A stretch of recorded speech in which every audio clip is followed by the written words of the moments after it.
Hello दोस्तों, welcome to education ocean. और आज हम पढ़ने वाले हैं a thing of beauty bye John Keats. अब ये जो हमारी पोएम है, इसके अंदर जो हमारे पोएट है वो मैसेज देना चाहते हैं कि हम जिस किसी चीज़ को भी पसंद करते हैं जो कि हमें सबसे ज़्यादा सुंदर लगती है ना, अगर हम उसके बारे में सोचें तो उसकी जो ब्यूटी है ना वो और ज़्यादा बढ़ जाती है और हमें वो और भी ज़्यादा सुंदर लगने लग जाती है। जैसे कि अगर आप सैड हो या उदास हो, कुछ भी हो, तो अगर आप उस चीज़ के बारे में सोचोगे ना तो हमेशा आपको क्या देगी, हैप्पीनेस देगी। तो चलिए अब ये जो पोएम है इसकी लाइन बाय लाइन इसको समझते हैं कि जो पोएट है वो क्या बताना चाहते हैं। तो हमारे पोएट कहते हैं, a thing of beauty is a joy for ever, it's loveliness increases, it will never pass into nothingness. तो यहाँ पर जो हमारे पोएट है वो बता रहे हैं कि अ थिंग ऑफ ब्यूटी है ना वो हमेशा जॉय फॉर एवर है। वो जितना आप उसके बारे में सोचोगे वो लवलीनेस होगी, उसकी जो लवलीनेस है ना वो इंक्रीज होती रहेगी, लेकिन ऐसा कभी नहीं होगा कि वो कम हो जाए। और जितना आप सोचोगे वो उसको उससे आपको उतनी ज़्यादा ही हैप्पीनेस मिलेगी। अब पोएट कहते हैं, but will keep a Bower quiet for us and a slip full of sweet dreams and health and quite breathing. अब यहाँ पे जो हमारे पोएट है वो क्या कह रहे हैं, यहाँ पर जो बॉवर है उसकी मीनिंग होती है pleasant steady place under trees.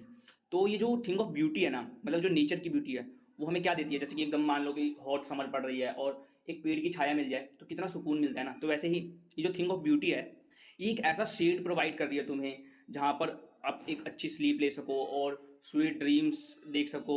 और वो तुम्हारी हेल्थ को क्या कर रही है, गुड हेल्थ प्रोवाइड कर रही है। और कैसी, जो क्वाइट ब्रीथिंग होती है, एकदम अच्छी सांस हमें दे रही है। फिर पोइट कहते हैं, therefore on every morrow are we wreathing a flowery bond band to bind us to the earth. कि हर सुबह ना जब आप घर से निकलते हो तो देखते हो कि जो पेड़ होते हैं या पौधे होते हैं उनके ऊपर क्या फ्लावर्स खिले होते हैं। तो आप क्या करते हो, उन फ्लावर्स को कलेक्ट करते हो और एक माला बनाते हो जो कि बहुत ज़्यादा सुंदर लगती है। अब यहाँ पे जो रेडिंग है वर्ड, इसका मतलब है मेकिंग। तो आप एक माला बनाते हो, तो जिस वजह से ना ये नेचर है, अ थिंग ऑफ जो ब्यूटी है वो कैसे अर्थ से हमें कनेक्ट करती है, इस चीज़ के बारे में यहाँ पर जो हमारे पोइट है वो बता रहे हैं। अब नेक्स्ट जो हमारे पोएट है वो क्या कहते हैं, spite of despondence of the human dearth of noble nature of the gloomy days of all the unhealthy and o और एंड डार्कनेड वेज। अब यहाँ पर जो पोएट है वो क्या कह रहे हैं कि स्पाइट ऑफ डिपेंडेंस। अब डिपेंडेंस मतलब है यहाँ पे सैड। तो ऐसा क्या कभी कभी ऐसा होता है कि तुम सैड हो, तुम बहुत ज़्यादा खोए हुए हो और बेसिकली यहाँ पर ह्यूमैनिटी की जो अर्थ है वहाँ पर क्या है, ह्यूमैनिटी की कमी हो गई हो और जो डे है बिल्कुल ग्लूमी हो, आप बेशक बीमार फील कर रहे हो, अनहेल्दी फील कर रहे हो, और जो दिन है वो क्या हो, डार्क एंड हो। डार्क एंड यानी कि जो आपके साथ पूरे दिन में कुछ भी अच्छा ना हुआ हो। और जब भी आप इस थिंग ऑफ ब्यूटी के बारे में सोचोगे ना, ये क्या होगी, आपको हैप्पीनेस देगी और जो आपकी पावर है वो ओवर पावर करेगी अ थिंग ऑफ ब्यूटी। और यहाँ पर ये बता रहे हैं। अब जो नेक्स्ट पॉइंट है वो क्या कहते हैं हमारे poet, made for our searching yes in spite of all some shape of beauty moves away in the pall from our dark spirit. अब क्या है, जो इन दिनों में हम सर्चिंग करते हैं ना किसकी, हैप्पीनेस की। तो जब हम सैड होते हैं और हमारे पास कोई नहीं होता है, तो ऐसे ऐसे जब हमारी परेशानियां बढ़ जाती है तो कौन है वो, जो थिंग ऑफ ब्यूटी ही है ना, वही हमें इन परेशानियों से दूर करती है। जब हम सैड के क्लाउड्स में घिरे होते हैं, ये पाल मतलब है जो सैडनेस का क्लाउड होता है ना, मतलब हमारे चारों तरफ परेशानियां, तो उसको कहते हैं।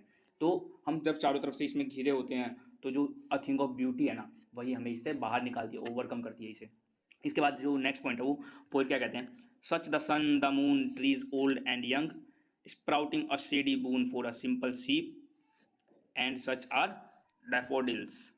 यहाँ पर जो हमारे पोएट है वो समझा रहे हैं कि हम जब इन सब चीज़ों के बारे में सोचते हैं तो जो जैसे कि तो जो जितना भी सब कुछ समान है ना, मतलब ये जितनी भी थिंग ऑफ ब्यूटी है सब किसने दी, हमारे नेचर ने। जैसे कि सन हो या मून हो, जो ट्रीज़ है बेशक वो ओल्ड हो और वो यंग हो, तो क्या है, वे सारी क्या दे रहे हैं, हमें हैप्पीनेस दे रहे हैं एकदम शेडी बून की तरह, और ब्लेसिंग्स दे रहे हैं। शेडी बून मतलब यहाँ पे ब्लेसिंग्स की बात हो रही है, तो हमें ब्लेसिंग्स दे रहे हैं, ग्रोइंग ब्लेसिंग्स दे रहे हैं। स्प्राउटिंग मतलब ग्रो होना, इस तरह का वर्ड है, तो हमें ग्रोइंग ब्लेसिंग्स दे रहे हैं।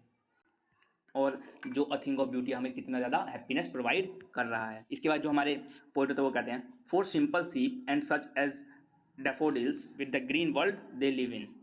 तो यहाँ पर जो पोएट है वो बता रहे हैं कि जो ये अर्थ है ना, ये जितनी भी अ थिंग ऑफ ब्यूटी दे रही है, मतलब जो हमें नेचर प्रोवाइड कर रही है, ये सिर्फ हमारे लिए नहीं है, सिर्फ ह्यूमंस के लिए नहीं है, बल्कि ये एनिमल्स के लिए भी है। और जो डैफोडिल्स मतलब यहाँ पे है फ्लावर्स, तो फ्लावर्स के लिए भी है। तो यही जो चीज़ें हैं ये हमें क्या करती है, नेचर से जोड़ कर रखती है, नेचर को इतना ब्यूटीफुल बनाती हैं। यहाँ पर जो हमारे पोएट उन्होंने ये भी बताया, with the green world they live इन, मतलब जो ये फ्लावर्स है ये सारे क्या है, एक ग्रीन वर्ल्ड में, मतलब फॉरेस्ट में रह रहे हैं। फॉरेस्ट डिनोट कर रहे हैं यहाँ पे, तो ये फॉरेस्ट में रह रहे हैं और ये कितनी ज़्यादा हमें हैप्पीनेस फील कराते हैं। जैसे कि आपने सोचा होगा कभी आप सैड होते होगे तो आप नेचर देखने माउंटेन पे जाते होगे तो वहाँ पर आपको कितना सुंदर नज़ारा दिखता होगा, तो वो आपको कैसा फील होता है उस समय? बहुत ही ज़्यादा हैप्पीनेस फील होता है। तो वही चीज़, ये जो अर्थ है, ये हमें जितने भी थिंग ऑफ ब्यूटी प्रोवाइड कर रही है, हमारे लिए नहीं है सिर्फ, ये सबके लिए है। और इसलिए जो हमारे पोएट है वो कहते हैं एंड क्लियर रील्स। अभी क्लियर रील्स मतलब ये जो छोटी छोटी नहरें होती है जिसमें पानी बहता है, तो यहाँ पर उसकी बात हो रही है। That for themselves a cooling covert make gainst the hot season and mid forest brake.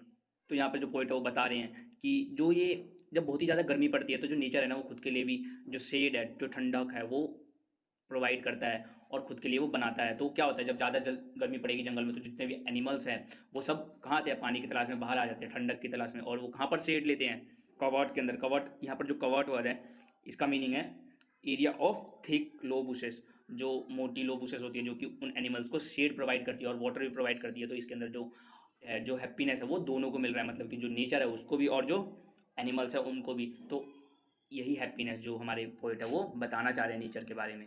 तो नेक्स्ट जो हमारे पोएट है वो कह रहे हैं rich with the sprinkling of fair musk rose blooms.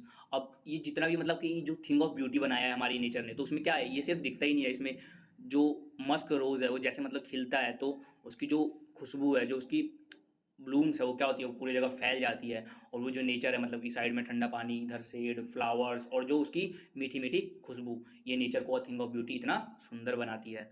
तो अब नेक्स्ट जो हमारे पोएट है वो कहते हैं and such too a grandeur of the dooms. अब यहाँ पे बता रहे हैं कि जब ऐसा नहीं है कि जब हम किसी चीज़ के बारे में हम सामने रखें और उसकी ब्यूटी के बारे में सोच रहे हैं तो और भी ज़्यादा सुंदर लगेगी, हमें उसके और डेप्थ में जाना पड़ेगा और उसके बारे में सोचना होगा, तो वो कितनी ज़्यादा सुंदर लगेगी। जैसे कि आपने देखा होगा पहले पहले जब हम किसी भी पुरानी कहानी सुनते हैं, तो उसमें जो कहानियों में जो लोग होते हैं उन्होंने कैसे फाइट की, कैसे अपने राज्य बनाए, इन सब चीज़ों के बारे में देखते हैं, तो हम सोचते हैं, जो इमेजिनेशन करते हैं कि कितना ज़्यादा ब्यूटीफुल होगा, कितना ज़्यादा सुंदर होगा। तो उसी तरह से जो थिंग ऑफ ब्यूटी है वो डेप्थ में जाकर बिल्कुल ही पता चलती है कि कितनी ज़्यादा सुंदर है वो चीज़।